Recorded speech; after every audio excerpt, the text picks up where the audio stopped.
अस्सलाम वालेकुम my YouTube family, कैसे हैं आप सब। उम्मीद करती हूँ आप सब ठीक ठाक होंगे और बहुत ज़्यादा खुश होंगी। जी आज हम बात करेंगे कि बच्चों के मोशन या दस्त को कैसे कंट्रोल किया जा सकता है और कौन सी ऐसी रेमेडीज़ हैं जिनको हम अपने घर पर ही तैयार कर सकते हैं ताकि बच्चों के मोशन और दस्त को कंट्रोल किया जा सके।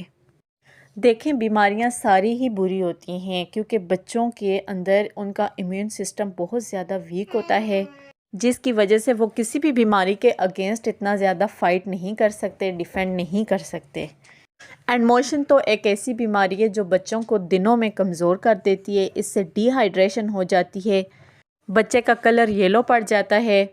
And point to be noted, जब आपके बच्चे को मोशन हो रहे हो तो आपने फ़ौरन उसको ORS दे देना है, चाहे आप डॉक्टर के पास जाएं या ना जाएं, कोई रेमेडी करें या ना करें, बट सिंपल वाटर से गुरेज करना है बिकॉज सिंपल वाटर से मोशन और ज़्यादा ज़ोर पकड़ लेते हैं और साथ ही साथ वॉमिटिंग स्टार्ट हो जाती हैं।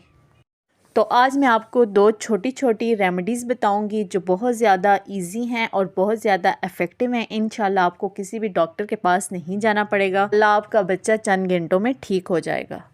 एंड माइंड इट, आपने बच्चे को ड्यूरिंग मोशन एप्पल नहीं देना, बनाना दे सकते हैं, बट उस वक्त जब आपके बच्चे को मोशन के साथ साथ वॉमिटिंग ना हो रही हो।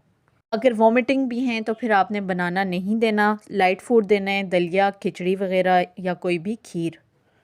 तो चलें जी, फर्स्ट रेमेडी स्टार्ट करते हैं। सबसे पहले आपने कोई भी साफ़ सुथरा बाउल ले लेना है, उसमें 2 to 3 स्पून आपने साबूदाना डाल लेना है। साबूदाना आप साबुत भी ले सकते हैं या पाउडर भी ले सकते हैं। मैंने साबूदाना को अच्छी तरह वॉश करने के बाद ड्राई कर लिया था और उसके बाद पाउडर बना लिया था। साबूदाना वैसे भी बच्चों के लिए बहुत ज़्यादा यूज़फुल होता है, तो मैंने इसको घर पर पाउडर बनाकर रखा हुआ है। उसके बाद पैन में आपने 1 गिलास पानी डाल लेना है। जब हल्के हल्के बबल्स आएँ आपने उसमें साबूदाना ऐड कर लेना है एंड उबाल आने तक 3 to 4 मिनट तक आप पकाएं लो फ्लेम पर। 3 से 4 मिनट पकने के बाद आपने फ्लेम ऑफ कर लेना है और फिर आपने फ़ौरन से इसको स्टेन कर लेना है, यानी कि छान लेना है किसी भी महमल के कपड़े में, या तो कोई भी आप स्टेनर लें। बट स्टेनिंग का प्रोसेस आपने थोड़ा जल्दी करना है क्योंकि साबूदाना ज़्यादा थिक होता है, ताकि वो ज़्यादा गाढ़ा ना हो जाए, जम ना जाए, इसलिए आपने फ़ौरन से स्टेन कर लेना है। और ये पानी आपने थोड़ा थोड़ा करके अपने बच्चे को देते रहना है ड्यूरिंग मोशन। अगर आपका बेबी ज़्यादा छोटा है तो आप उसको ड्रॉपर में डालकर दे सकते हैं या तो फीडर में डाल के दे सकते हैं, और अगर बच्चा बड़ा है तो उसको स्पून से भी पिला सकते हैं। ये जो साबूदाना का पानी है आपने इसको ज़्यादा दिन तक नहीं रखना, ज़्यादा सुस्ती नहीं करनी, डेली बनाएं और अपने बच्चे को दिन में 2 से 3 बार आप दे सकते हैं। सेकंड रेमेडी ये कि आपने थोड़े से चावल ले लेने हैं किसी भी बाउल में, उसके बाद अच्छी तरह से आपने वॉश कर देने हैं। वॉश करने के बाद आधा घंटा तक आपने भिगो के रखना है और उसके बाद आपने बॉईल कर लेने हैं। जब अच्छी तरह से बॉईल हो जाएं, यानी कि जो एक्स्ट्रा पानी रह जाता है जिस पर हम दम लगाते होते हैं, वो तब आपने फ्लेम को ऑफ़ कर देना है और वो जो थोड़ा सा पानी रह जाएगा आपने उसको फ़ौरन से स्टेन कर लेना है। वो जो चावलों का पानी होगा आपने अपने बच्चे को ड्यूरिंग मोशन देना है। अगर आपका बच्चा 1 साल से कम है तो आप उसको दिन में 2 बार दे सकते हैं, 1 टीस्पून सुबह, 1 टीस्पून शाम को।